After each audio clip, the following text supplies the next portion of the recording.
All right, if you're a student athlete aiming to play in college, you know that the whole recruiting process can feel, well, like a total maze. So today, we're going to give you the playbook for what might be the most important part of that journey, how to actually talk to college coaches. Let's crack it open. And we're kicking things off with the number one most important rule of the entire game.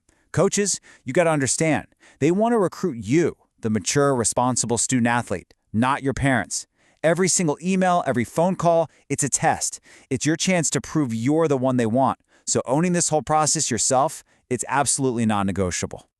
So here's our game plan. We're going to run through 5 key plays today.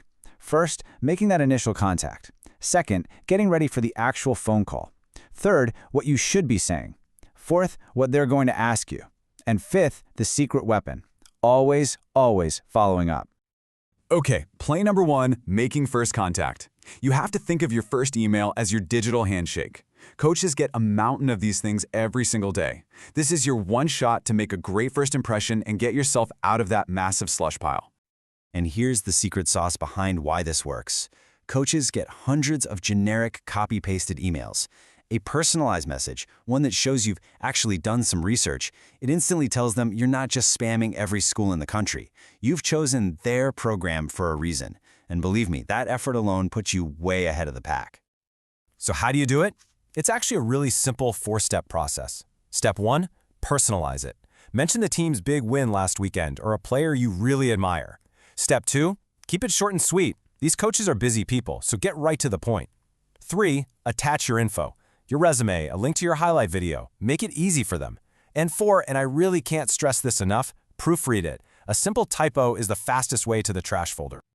Okay, so your email worked, the coach wants to talk. Now what? Well, now you prepare. That confidence you hear in someone's voice on a call, that's not an accident. It's built, and it's built through preparation. And I'm serious about this. Grab a parent, a teammate, even a school counselor, and just practice the conversation. I know, it might feel a little awkward at first, but running through it out loud makes the real call so much smoother. It's just like taking practice shots before a huge game. You build that muscle memory. And this right here just lays out the difference perfectly. On the left, you've got the athlete who's winging it. They sound hesitant, they ask boring questions. But on the right, the prepared athlete sounds confident. They know their story, they ask really smart questions, and their answers are thoughtful. Now, which one do you think a coach is going to remember? It's a no-brainer. All right, it's game time. The call is happening. What do you actually talk about? Well, a great conversation really breaks down into 2 parts. What you tell the coach and what you ask the coach. Let's dive into part 1. This is your chance to get on the front foot and tell them your story. Don't just sit back and wait for them to ask every single question. Be ready to share what makes you a great recruit. And these are the kinds of strengths you should be weaving into that story. Mentioning your good grades tells them you won't be an academic problem. And telling them you're already registered with the NCAA clearinghouse? That's huge. You're basically showing them you're a low-risk, high-reward kind of prospect who's already taken care of business. Okay, now for the other side of the coin, asking smart questions. The questions you ask are honestly just as important as the answers you give. Good questions show that you've done your homework and that you're interviewing them just as much as they're interviewing you. And here are some fantastic examples to have in your back pocket. Asking how you could fit in shows you're a team player. Asking about daily life and academic support shows you're thinking about the big picture. And that last one, what would you like me to do from here? Man, that's pure gold.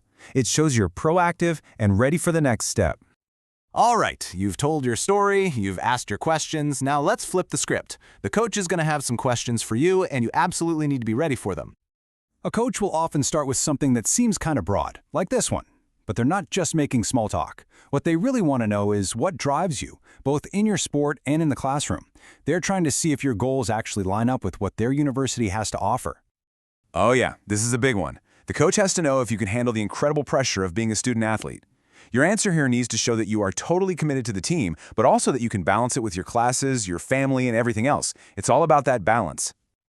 Now, don't let this question freak you out. It's not a trick. It's just a standard part of the process. You should just be honest. If other schools are interested, it actually helps you. It proves you're a sought-after recruit.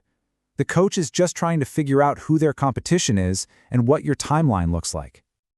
And here we are. This is the final exam. This is the ultimate test of your research. This is your chance to bring up that specific little detail you found for your first email. Talk about their coaching philosophy, or a specific academic program, or the team culture you've heard about. Just be specific.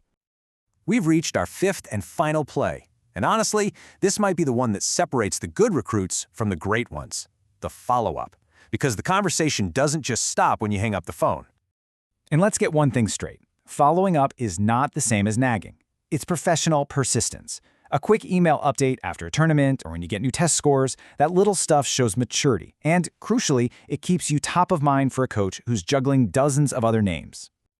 The follow-up play is super simple. First, send updates after big events. And yes, share the results, even if you didn't have your best day. It shows resilience. Second, as time goes on, it's totally okay to ask about team needs and scholarships. And third, always be proactive. You take the initiative. Don't wait for them. So if you only remember one thing from this whole playbook, make it this. You are in the driver's seat of your own recruiting. Your ability to communicate directly, professionally, and just be yourself. That is the single most powerful tool you have, period. Look, every great athletic career started with a single first step. By using this playbook, you're not just sending an email or making a call, you're building a relationship. You're making a case for yourself. So the only real question left is, what are you waiting for?